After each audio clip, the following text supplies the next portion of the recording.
9th class geography का second class है, ठीक है। इसमें हम लोग को आकार पढ़ेंगे, स्थिति हम लोग पिछले क्लास में पढ़ चुके हैं। तो भारत संघराज्य का सबसे दक्षिणी बिंदु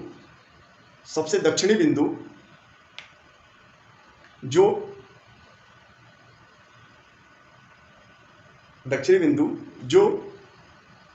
इंदिरा बिंदु के नाम से जाना जाता है। इंदिरा बिंदु के नाम से जाना जाता है। तो आप लोग को दक्षिणी बिंदु कितने डिग्री पर, अब क्वेश्चन पूछ देगा कि बताओ कि इंदिरा बिंदु कितने अक्षांशीय बिंदु पर है, डिग्री पर है। क्या आंसर होगा? क्या? इंदिरा बिंदु उसका नाम है, इंदिरा गांधी के नाम पर रखा गया है, इंदिरा बिंदु के नाम से बोला जाता है उसको। तो दक्षिणी पॉइंट जो है हमारा भारत का, वो कितने अक्षांशीय बिंदु पर, डिग्री पर है? 4 मिनट उत्तर बोला करो, ठीक है। सिर्फ 4 मिनट बोल देगी तो गलत हो जाएगा। कभी भी बोला करो तो 8 डिग्री 4 मिनट उत्तर बोलेंगे, ठीक है ना। उत्तर इसलिए बोलेंगे कि उत्तरी अक्षांश पे है, उत्तरी गोलार्ध में आता है, ठीक है। अब इतना बात समझ में आ गई। एक और पॉइंट लिख लो इसमें, इंदिरा बिंदु 2004 नोट करके लिख लेना। इंदिरा बिंदु 2004 में सुनामी की लहरों के कारण समुद्र में जलमग्न हो गया। इंदिरा बिंदु सुनामी के कारण लहरों में समुद्र में जलमग्न हो गया। नोट करके बस देख लो इसको। आकार देखेंगे हम। अब क्या पढ़ेंगे हम लोग को? आकार पढ़ेंगे। किसके?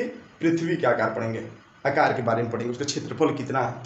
तो आप लोग को पहले मैं लिखवा चुका हूँ, तब भी लिखो आप लोग। भारत के भूभाग का कुल क्षेत्रफल, पहले पॉइंट लिखो इसमें। भूभाग आकार ऊपर डाल लो, भारत के आकार डाल लो। भारत के आकार, पृथ्वी को हमको नहीं पढ़ना है ना, सिर्फ भारत का पढ़ना है। भारत के आकार लिख करके डाल लो। उसके बाद लिखो कि भारत के भूभाग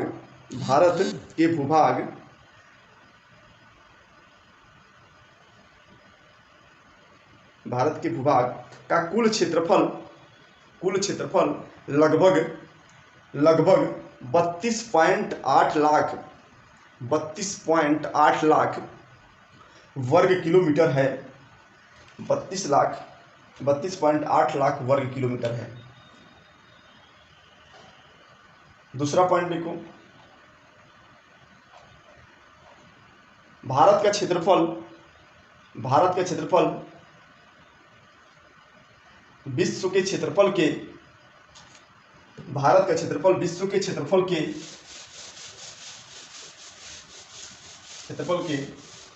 2.4% है। 2.4% है। 2.4% है। इसका मतलब, हाँ बता रहे बाबू, बता रहे। कहने का मतलब है कि पूरा विश्व जो है 100% हो गया, ठीक है ना। समझ में आया? पूरा विश्व 100% अगर मान लेंगे हम, भूभाग पूछ रहा है, सिर्फ भूभाग पूछ रहा है, यहाँ पे जल को नहीं जोड़ेंगे। तो मान लो कि भूभाग 100 है, तो 100 में से हमारा क्या है? 2.4% बचता है भारत का आकार। समझ में आ गया? देख रहे हो, ये उत्तर अमेरिका, दक्षिण अमेरिका, ये सब जितने भूभाग हैं, सब में से निकालेंगे तो 2.4% ही हमारा भारत का क्षेत्रफल पड़ेगा। यही इसी को कह रहा है। समझ में आया? सभी भूभाग को जोड़ लेंगे तो 100 हो जाएगा। और 100 का कितना प्रतिशत हो गया? 2.4%। समझ में आ गया इतना बात? हाँ। संघ राज्य मतलब भारत इसलिए संघ राज्य कहलाता है कि हमारे देश जो है राज्यों का संघ है, ठीक है ना। आगे बहुत टेक्निकल है, लेकिन समझ लो इसको। संघ इसलिए कहा जाता है कि हमारा जो देश है, संघ राज्य कभी भी लिखता है कहीं कहीं, ठीक है ना, पढ़ोगे ना। संघ राज्य इसलिए कहा जाता है कि हमारा जो राज्य है, राज्य कितने हैं? सभी राज्य और केंद्र शासित प्रदेश है ना, तो ये सभी का संघ मतलब क्या हुआ? एक साथ मिला करके एक देश का निर्माण हुआ है, जिसे हम भारत कहते हैं, ठीक है। इसीलिए इसको बोला जाता है क्या?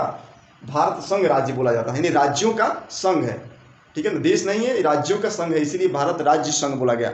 क्लियर हुआ बाबू? हाँ, नोट करके लिख लो इसको, नोट करके लिख लो सब लोग। चलो क्वेश्चन पूछिए तो नोट करके लिख लो। भारत संघ राज्य का मतलब भारत संघ राज्य का मतलब भारत राज्यों का संघ है। भारत राज्यों का संघ है, संघ है। ठीक है, इतनी बात समझ में आ गई। अब देखो आगे क्या है। इस चित्र 1.2 से स्पष्ट है कि भारत विश्व का 7वां बड़ा देश है। लिख लो भारत। इस सब क्वेश्चन वाइज आ रहा है कि पॉइंट पूछता है भारत जो है विश्व का कितना स्थान पे आता है। भारत विश्व का 7वां सबसे बड़ा देश है, 7वां। नहीं, इससे ऊपर जो है 6 और बड़े देश हैं।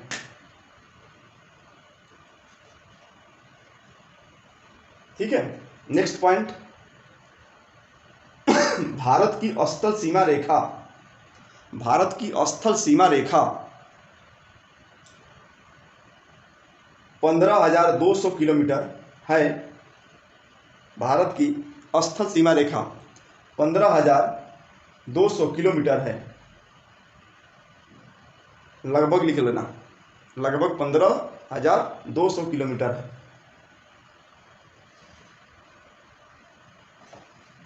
ठीक है, समझ में आया।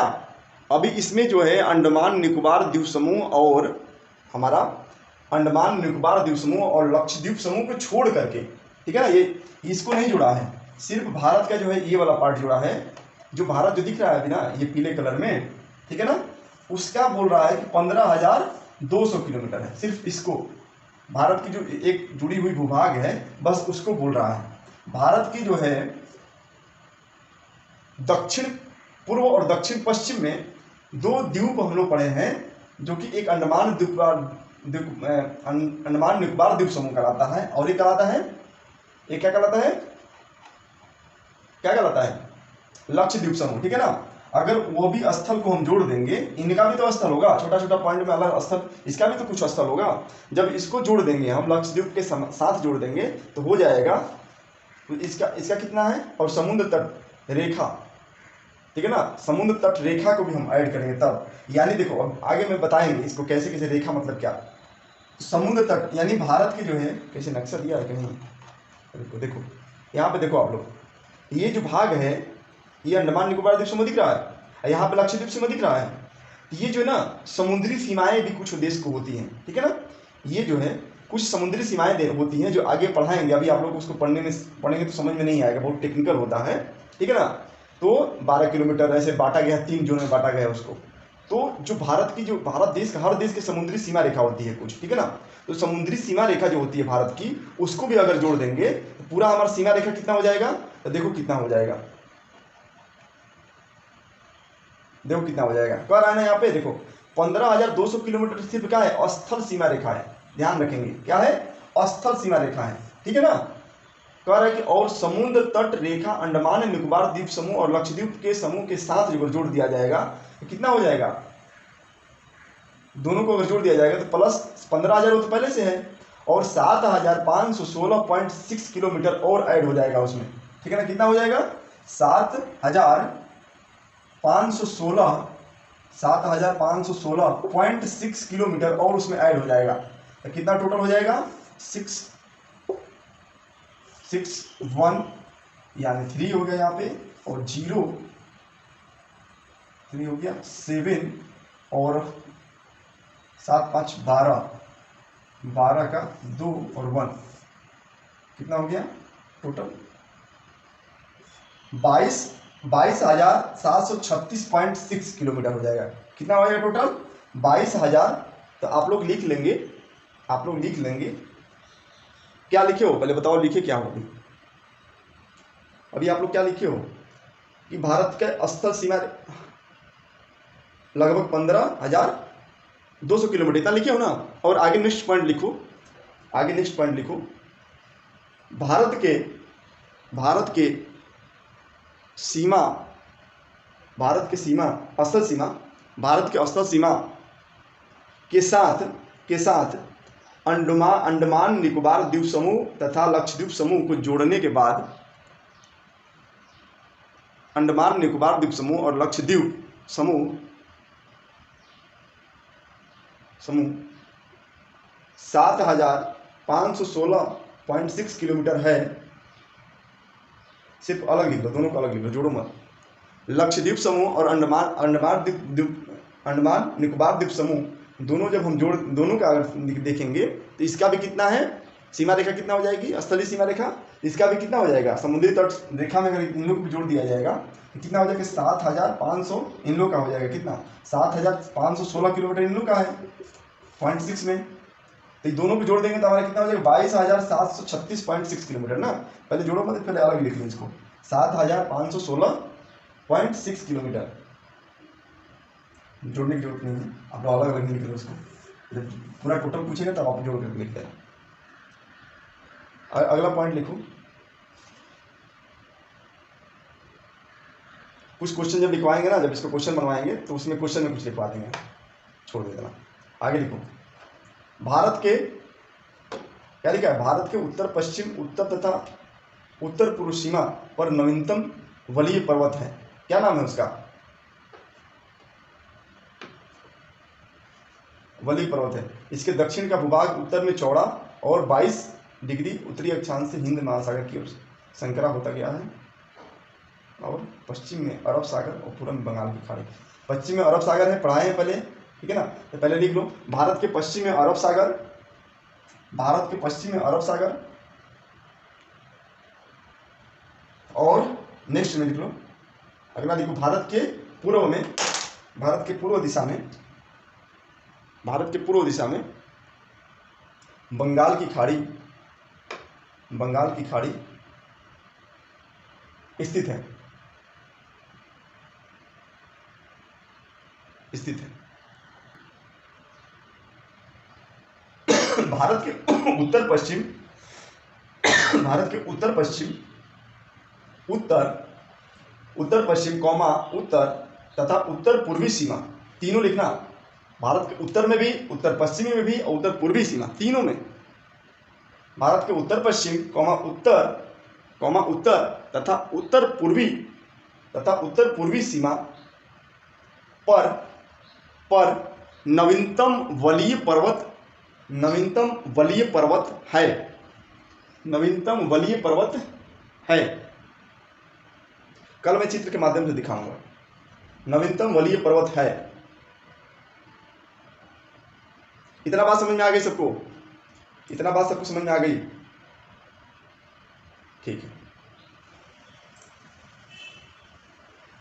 नवीनतम वलीय पर्वत समझ में आ गया ना, कहाँ तक फैला हुआ है, उत्तर पश्चिमी भाग, भारत के उत्तर पश्चिम भाग में भी है, उत्तर में भी है और उत्तर पूर्व दिशा में, तीनों तरफ से देखेंगे तो हमारे चारों उधर, उत्तर से लेकर के, उत्तर पूर्व से लेकर के पश्चिम तक फैला हुआ है हमारा कौन, नवीनतम वलीय पर्वत। इसके दक्षिण का भूभाग, अब लिखना नहीं है, पहले समझ लो, इसके दक्षिण का भूभाग उत्तर में चौड़ा है, क्या कह रहा है, इसका दक्षिण का भूभाग उत्तर में चौड़ा है, 22 डिग्री उत्तरी अक्षांश से हिंद महासागर की ओर संकरा हुआ होगा, ठीक है ना।